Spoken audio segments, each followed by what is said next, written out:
feel like it's true. And I hope that as you hear it, you don't hate me and that you realize it's my way of telling you that I love you. We'll see if that works. It's dedicated to Eitan for being a good new friend.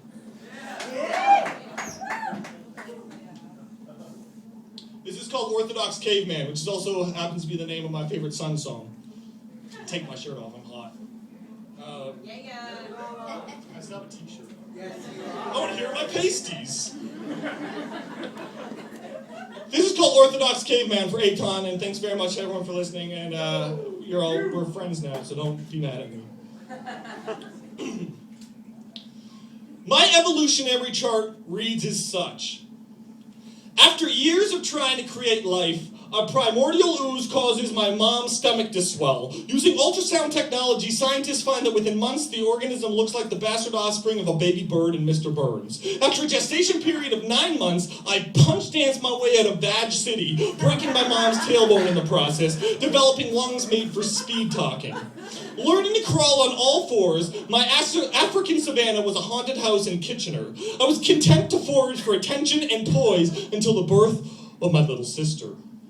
Forced to evolve the ability to walk upright, I had competition now. Shortly after that, new species started to present themselves to my dad with little to no regard for his current ecosystem, causing Pangea to split. Half of the continent, we'll call Mamasia, drifted to a bachelor apartment in Markham, while Dedwanaland came to a stop at a high-rise in Thornhill.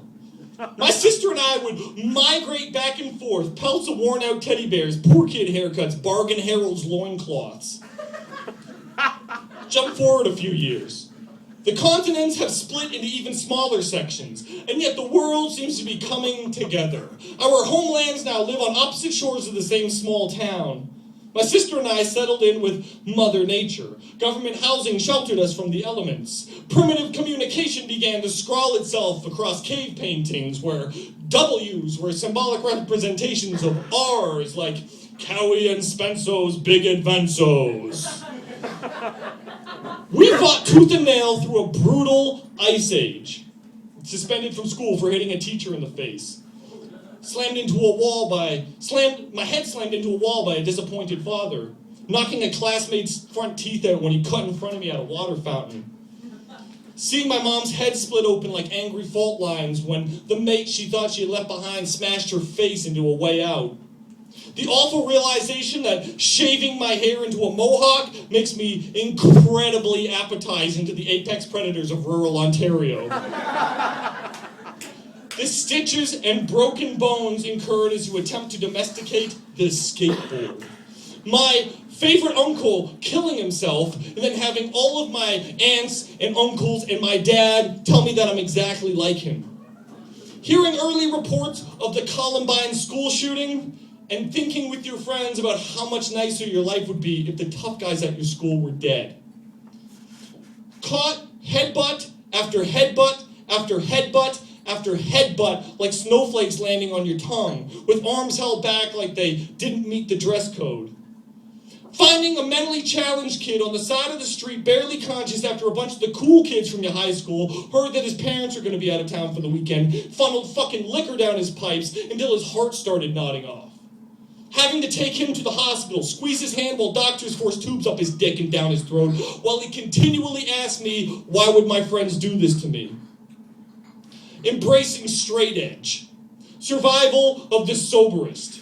Built pagan altars to Ray Capo and Ian Mackay. Saw Ray Barbieri from Warzone and Hare Krishna punks like 108 as prophets for change and truth, and then it happened. Tool usage. Wooden pencils. Leaden-tipped spears. I discovered poetry and the performance thereof. Had evolved to embrace my weirdo genes. I was the walking, upright descendant of being fucked up and fucked over. Charles Darwin with the black flag bars tattooed inside his lower lip. Alfred Russel Wallace had Burning Man in a fucking Mr. Bungle t-shirt. Richard Dawkins in corpse paint and a spiked dog collar. I want to be painfully honest with you, because love fucking hurts. A lot of people give me grief for not going out to more poetry readings. Frankly, I care more about good poetry than I do most people in my life. I need it more. So when I see lifeless, uninspired, passionless poems, I get funeral level sad. Unoriginal voices kill something that means a lot to me, and little pieces of me die inside when I hear 4 poets in a row do the exact same piece with the exact same mouth.